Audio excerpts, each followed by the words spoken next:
The moment I knew the tides were turning wasn't when they took my name off the company website. It wasn't when they stopped CCing me on strategic emails or even when my parking spot mysteriously became reserved for Brooke Pemberton. No, it was when I walked into the boardroom for our quarterly review, coffee in hand, prepared like always, and found Brooke sitting in my chair, legs crossed, acrylic nails clicking across my old iPad, eyes locked on mine with that smug eyelash extension flutter. "Didn't get the memo?" she chirped, popping her gum-like punctuation. "We're going in a fresher direction."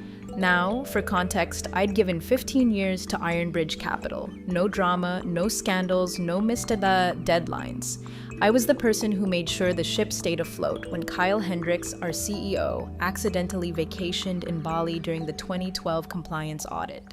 I coached junior analysts through margin reconciliations like a damn therapist with a calculator. And yet, here I was being treated like I'd wandered in off the street asking where the bathroom was. But I didn't flinch. I didn't give her the satisfaction, just smiled, nodded, and walked to the side of the room like a ghost at my own funeral. You learn to stay silent when the knives are still coming down. Now, quick pause here since we're getting into it. If you're one of the 97% listening to these stories without subscribing, go ahead and smash that button. It's free, it helps more than you know, and honestly, it keeps the team caffeinated enough to keep digging up tales like this one. Plus, Brooke hates when people support working professionals over influencers. So, bonus.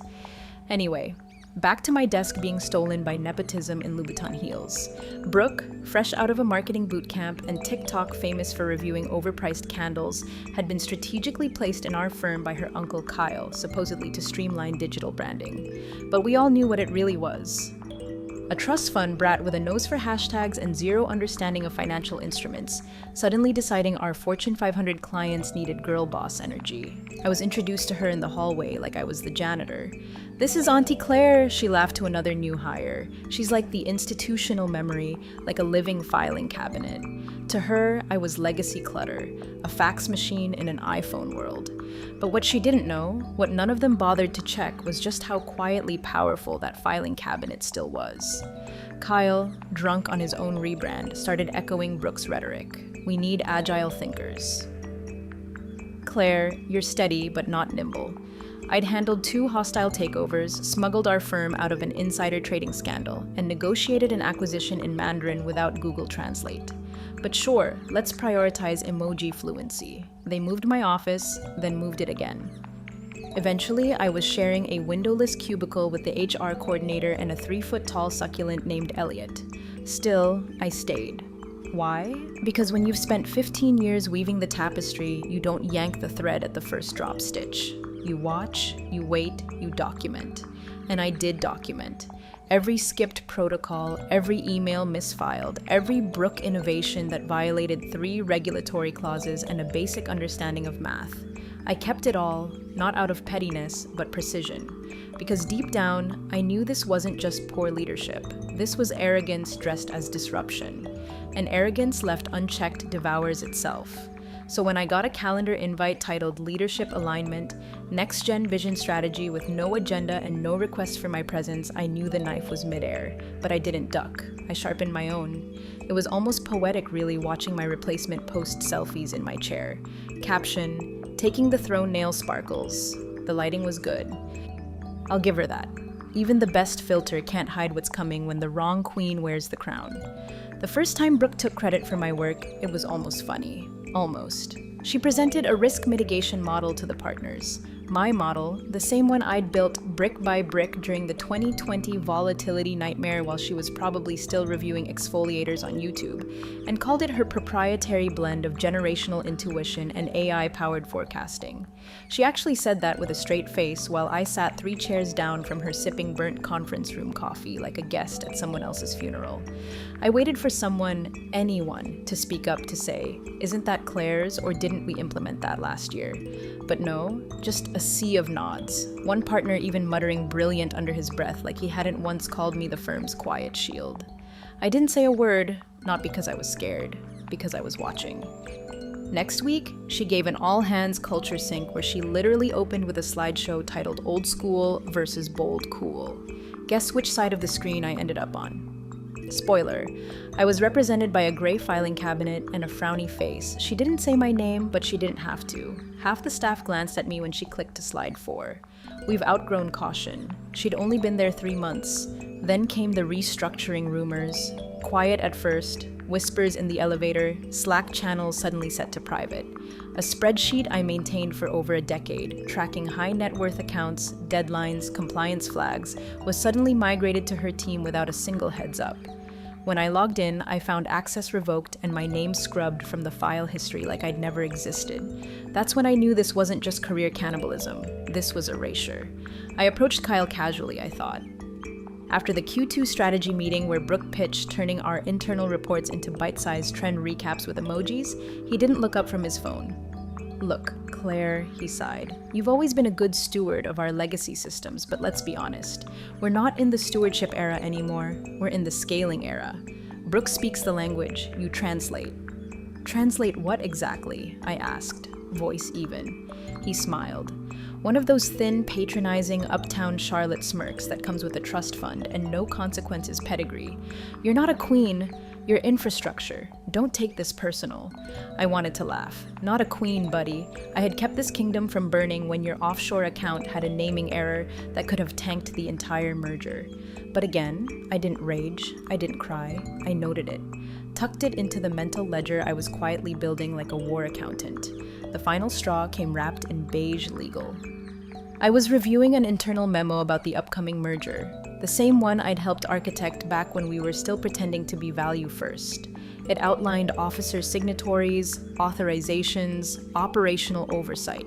My name wasn't on it. That might not have shocked me, except it used to be legally. In fact, 6 months ago during a PR scandal that had Kyle hiding under his beach umbrella, I'd been appointed acting managing partner by vote. They never formally revoked it. We were advised to wait until the merger closed to finalize any changes. I had the email, I had the memo, I had the vote. So why was my name nowhere? I didn't send a heated email, I didn't stomp into legal, I walked into HR, asked for a printed copy of my personnel file, smiled politely, and left with a folder thick enough to make Brooke's acrylics tremble. Back at my apartment, I poured a glass of Syrah, opened my laptop, and cross-referenced everything. They hadn't undone the appointment. And if they hadn't undone it, then in the eyes of the federal government during a pending merger where operational control is everything, I wasn't legacy clutter. I was the throne, and they were squatting on it. Monday morning smelled off. You know that stale hallway funk when something's been sprayed to cover up rot, not clean it? That's what it felt like when I walked through the revolving glass doors of Iron Ridge Capital. Polished on the outside, festering underneath. My badge didn't beep. At first, I thought it was a glitch. Happens sometimes after a system refresh. I tapped it again. Nothing. The security guy, new, baby-faced, probably still learning where the bathrooms are, gave me a polite "just wait here" and vanished behind the glass. 10 minutes later, he returned with a tight smile and a clipboard. Avoiding eye contact like I was a rabid raccoon someone dared him to shoo out. "I've been asked to escort you upstairs," he said. "Per administration." Administration. Not my department head, not legal, not even the CEO, just administration. That's how you label garbage day on an org chart. When the elevator doors opened on the 17th floor, I already knew. My office door had been repainted. I don't know how they managed it so fast, but the brass nameplate C. Donovan was gone. In its place, a tiny gold plaque that said Creative Strategy Hub. Inside, Brooke was perched behind my desk like a cat who just pissed in someone else's laundry and dared them to say something. She wore a blazer 2 sizes too trendy and sunglasses indoors like she thought this was her Vogue spread and not a regulatory liability in progress. She didn't even flinch when she saw me. "Oh, hey," she said like we were gym buddies. "Didn't they tell you we're doing a full realignment? Less siloed, more synergistic." You know, she had redecorated my framed photos. My niece graduating, my old mentor shaking my hand at our IPO bell ring gone, replaced by pastel vision boards and an LED sign that said, "Hustle harder." I stared at her, not the decorations. Her, the living embodiment of nepotism in highlighter and eyeliner. She smiled back like we were playing a game only she knew the rules to. Then my phone buzzed. A Slack notification popped up from the company-wide channel. Brooke had posted a selfie. Sitting at my desk, mug in hand, feet kicked up on the hardwood. Caption, Took the throne. Crown nail sparkles, #new era, #boss vibes. There it was. The moment my replacement stopped being theoretical and became a JPEG with 42 reactions and 3 heart emojis from interns who didn't know better.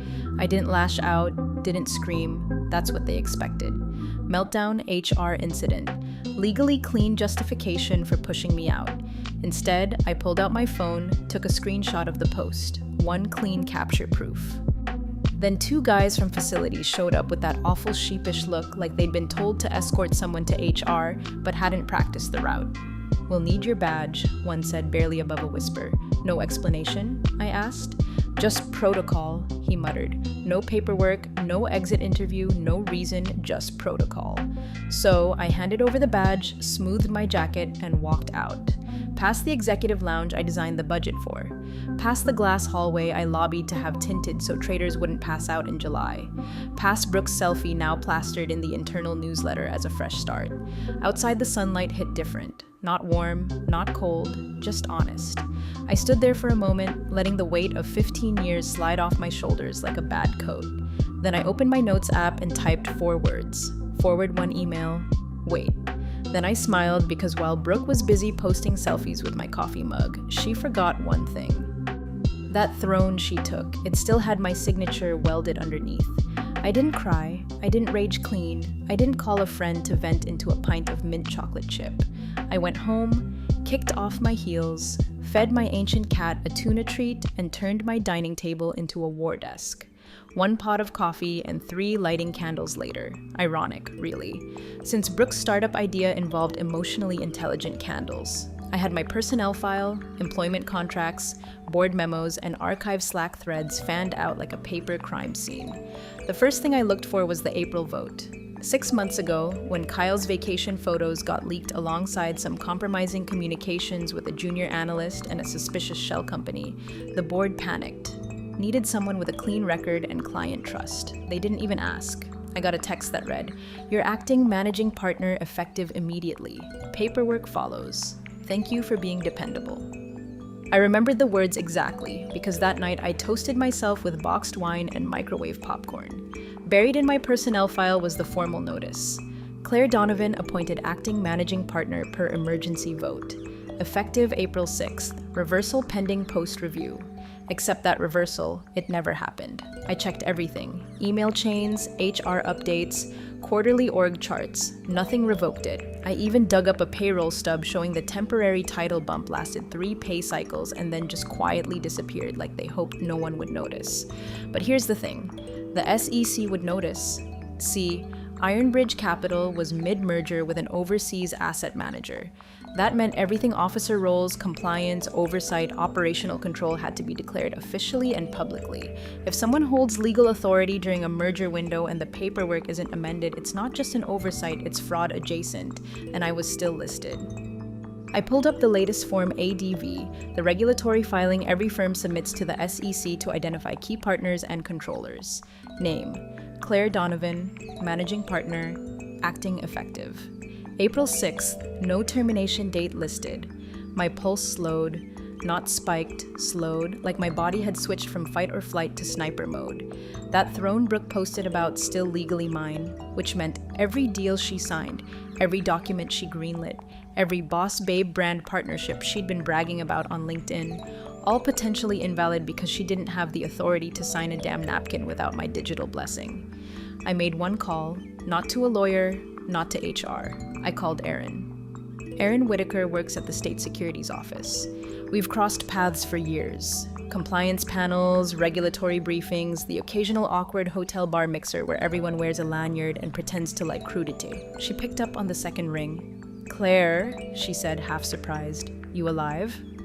"Rumors are flying, live and legally ambiguous," I replied. Quick question. Hypothetically, if someone was still listed as managing partner during a pending merger and that designation was never formally rescinded, then there's still the point of control, she interrupted. If it's in the ADV and not amended, they just cleaning out some files, I said. Thanks, Aaron, she paused. Claire, is there something I should be looking into? Not unless Brooke posts another selfie. I hung up. Then I opened a clean Google Doc, titled it Contingency Notice Legal Control Documentation, and began drafting what would become the most polite wrecking ball ever written. The pain was still there. Of course it was. 15 years doesn't vanish because a clown in heels with a ring light steals your chair. But pain, when filtered through precision, that's where the real sharp edges form. Brooke had barely warmed my seat before the glittering circus began. Within a week, Ironbridge Capital's once reliable homepage, clean navy, discreet, morphed into a scrolling nightmare of gradients, buzzwords, and stock photos of Gen Zers in beanies pretending to understand yield curves. The new tagline, capital, culture, crypto. I wish I were kidding. She announced the rollout of a next-era activation strategy, which was just a repackaged PowerPoint of my 2022 Q4 growth report, but with words like vibes, ecosystem synergy, and millennial brand intimacy slapped over the charts like mustard on filet mignon. But the crown jewel of her genius NFTs, yes, Brooke, who once misspelled fiscal as physical on a quarterly update, pitched non-fungible tokens to our high-net-worth clientele, not as investments, no, as bespoke ownership experiences. One pitch deck accidentally forwarded to me by a still loyal junior associate offered clients exclusive digital collectibles tied to financial milestones. You hit $10 million in assets under management. Congrats, you get a holographic Ethereum lion. Achieve portfolio diversification. Here's a 3D animated bull doing yoga. I nearly choked on my coffee. Then the cracks started forming.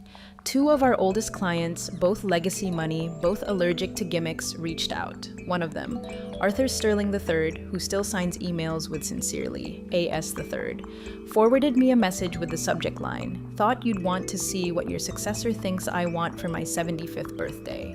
Attached was Brooke's full client engagement vision, offering him a digital commemorative NFT that read, OG of ROI Money Sparkles, hashtag client goals since the 80s. It came with a link to claim his personalized crypto wallet. The man has never once used an ATM without a handwritten post-it reminder. He wrote, "Claire, is this a joke? I'm pulling my funds if this continues. Do let me know where you land next." I sent a one-line reply. "Sit tight, Arthur. Timing is everything." Then I forwarded a single email, just one. Not to Brooke, not to Kyle, not even to HR, who were still too busy spray painting over their own mistakes. I sent it to Garrett Wells, our firm's in-house legal counsel. Harvard Law wears bow ties, hates surprises more than he hates irregular footnotes. Subject: ADV Officer Confirmation, April 6th, filing body. Hi Garrett. Following recent public-facing changes to firm leadership, I thought it prudent to confirm the current standing of my operational designation as listed in the firm's April 6th filing with the SEC. As no formal reversal or amendment appears in the record, I remain per official documentation the acting managing partner. Attached are relevant filings, communications, and payroll acknowledgements for your review. No action needed at this time, just wanted to ensure alignment and transparency as the merger review proceeds. Best, Claire Donovan. There were no threats, no accusations, no italics, just facts sewn together with silk thread and left gently in his inbox like a loaded gun on a lace doily. Within 20 minutes, he read it. Within an hour, I saw that he'd opened every attachment. And sometime that afternoon, while Brooke live-streamed and asked me anything about redefining hedge funds as vibey spaces, Garrett Wells went dark. No Slack, no calls, just a ghost in legal robes, probably sitting in his office, replaying the entire merger prep in his mind with slow, creeping dread. I didn't need to scream to be heard. I just needed to whisper on paper. The silence was deafening. After my email to Garrett, the firm's normally buzzing legal Slack channel turned into a graveyard. No morning compliance roundup, no memos about pre-merger review, nothing but a single pinned message from 4 days ago that read, "Don't share merger materials outside secure portal, non-negotiable." I could picture him, Garrett Wells, seated at his desk like a man who just realized he's been walking around a minefield in flip-flops, bow tie undone, glasses smudged, whispering a long, steady fuck while scanning the SEC filings again and again. Because here's the thing about acting titles. They may be temporary in intent. If you don't undo them properly, especially during a regulatory review, they're binding. And in our case, the merger was still under the microscope. Every controlling officer, every signature trail, every digital key had to be airtight. And my name was still on everything that mattered, which meant every contract, every disclosure, every Brooke initiative was floating in legal purgatory, possibly invalid, possibly criminal. I didn't need confirmation from Garrett. The proof came in the form of an action. No company-wide newsletters that day. No LinkedIn flexes from Brooke. Even her Instagram story, usually updated with latte art and CEO energy boomerangs, went dark. I waited. And then Brooke, undeterred by what she didn't yet know, tried to launch her magnum opus. She called it Phoenix Day, a full-on rebranding initiative complete with a press release, influencer partnerships, glitzy gala announcement for select clients, and God help us all, a commemorative digital Firebird NFT for every attendee, paired with personalized thank you videos generated by AI. The invite went out firm-wide. Subject line, tomorrow's vision, today's vibe, Phoenix Day is here, fire. I actually laughed out loud, alone in my apartment, wearing socks with holes, eating leftover pad thai like a divorced oracle, watching her prophecies come true. But then the kicker came. At 4:32 p.m., I got a LinkedIn message from Preston Mahoney. Preston was one of our whales, a venture portfolio guy with fingers in everything from biotech to vertical farming. Big money, old school demeanor.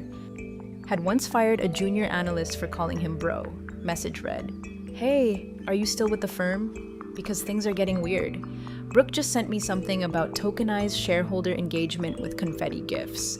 I stared at it for a long time, not because I didn't know how to reply, but because I knew exactly what that meant. It meant Brooke had tried to move funds, sign contracts, commit client capital without authority. She didn't just step on a rake, she stepped on a legal landmine barefoot while live streaming it. I opened my own secure folder, the one no one else knew existed. In it, draft notice labeled Statement of Concern, Operational Authority, Conflict, Merger Impact. It was ready. All it needed was a timestamp. Across Charlotte, I imagined Garrett pacing, phone pressed to his temple, sweat soaking the collar of his once crisp shirt. Maybe he was on the phone with the merger council, maybe with Kyle, maybe with the regulators already. Didn't matter. The moment was here. The throne was tilting and the crown still had my name engraved beneath the gold. The crisis didn't explode. It seeped in like water under a locked door. Slow at first, almost unnoticed, until suddenly the entire floor was under 6 feet of regulatory sludge and no one could remember how to swim.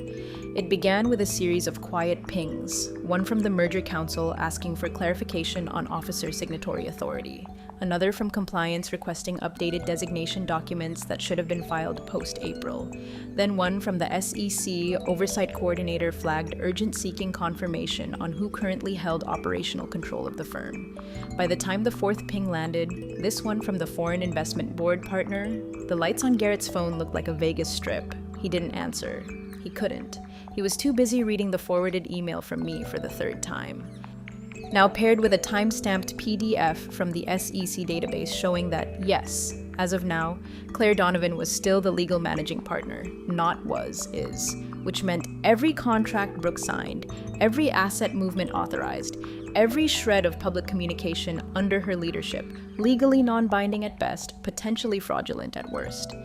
Garrett didn't scream, he didn't even curse. He just stood up during a high-level call with Kyle, merger attorneys, and the strategic acquisitions team holding his phone like it had started to hiss. No words, no fanfare. He walked behind Kyle, leaned down, and silently slid the screen in front of him. Kyle, mid-sentence about brand alignment in global markets, glanced at the screen, squinted, and read. The exact moment he reached the section of my email that included the filing date and SEC control clause, his whole face changed.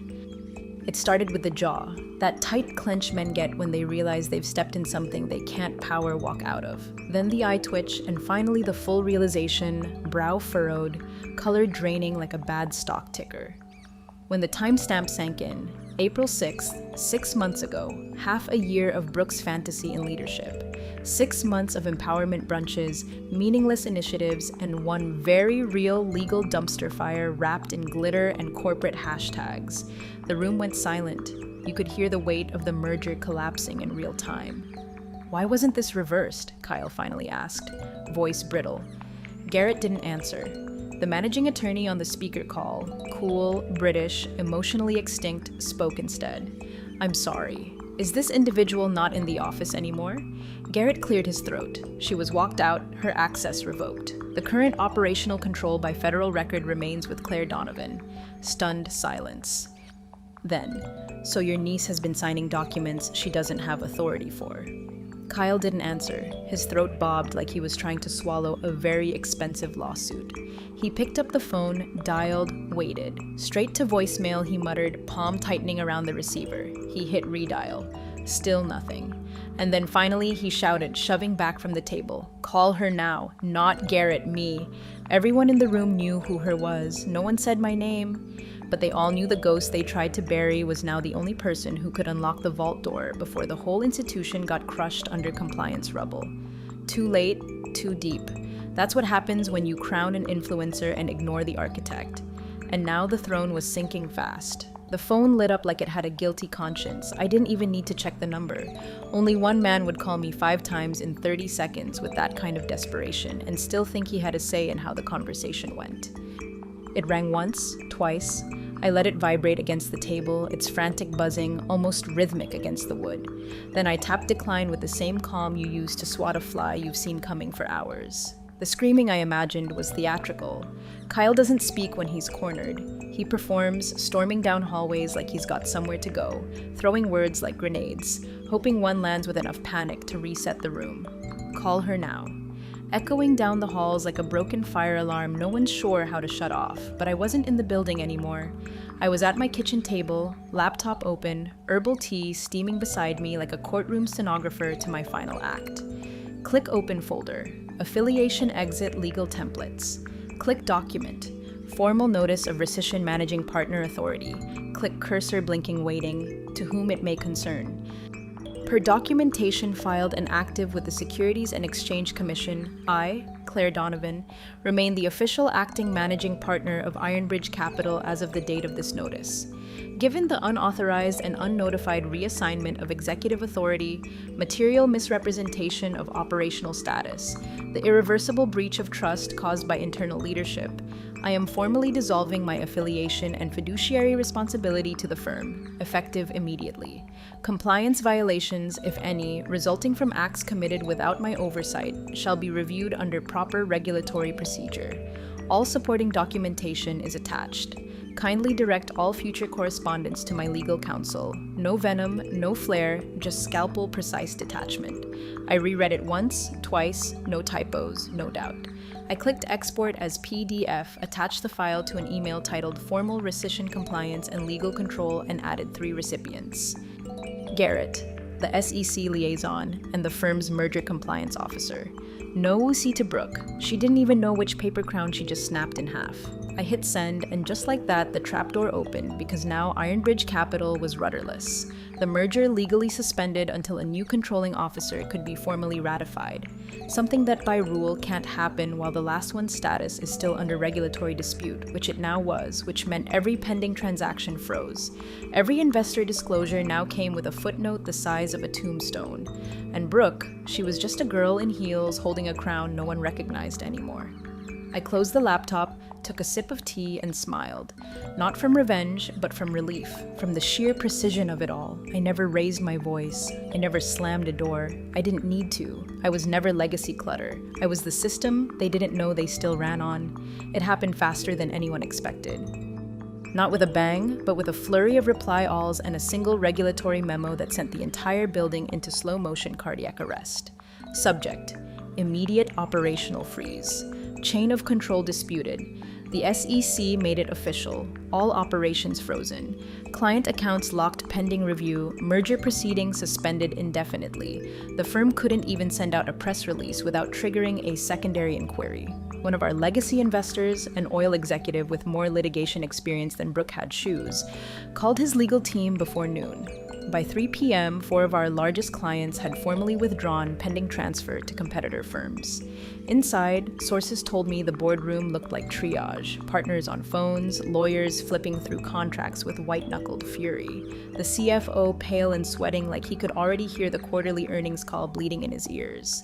The merger collapsed the next morning, not postponed, terminated. Acquisition partner issued a public statement citing unexpected governance conflicts and lack of operational clarity. Translation: we almost bought a haunted house. Brooke, of course, was served up as the sacrificial lamb. Press releases whispered about unauthorized initiatives, miscommunication, and departures aligned with new strategic focus. She was quietly removed from all social channels, her name deleted from firm literature, and most deliciously, her access to the very digital throne she'd once posed on was revoked at 6:04 a.m. But everyone inside knew this wasn't about Brooke. She was the spark, sure, the glitter bomb that blinded the board into thinking youth equaled leadership. But the real failure, that belonged to the man who brought her in, handed her the keys, and never once checked if the ignition was wired to a detonator. And I was gone before the smoke even rose. Gone, but not silent. That week, I sat in a crisp white blouse, camera on, eyes steady, as I joined a video call with the partners of a rival firm who'd reached out after word spread. Not gossip, respect, the kind that grows in hushed tones from assistants who whisper your name like folklore. They made their pitch. I listened. When they asked what my consulting rate would be, I smiled and named a number that would make my old salary blush. The partner blinked, then laughed. "Worth every penny," he said. As we wrapped up the call, my inbox pinged. Brooke, she'd finally unblocked me, apparently. The subject line, "Are you happy?" There was a screenshot of her infamous throne selfie attached, time-stamped, now just a relic of a kingdom built on gloss and hubris. I hit reply, typed 5 words. Careful, some thrones are booby-trapped. No sign-off, no need. I hit send, closed my laptop, and poured a drink. And in the quiet hum of my apartment, no chaos, no crisis, just silence earned. I finally exhaled. Fade to black.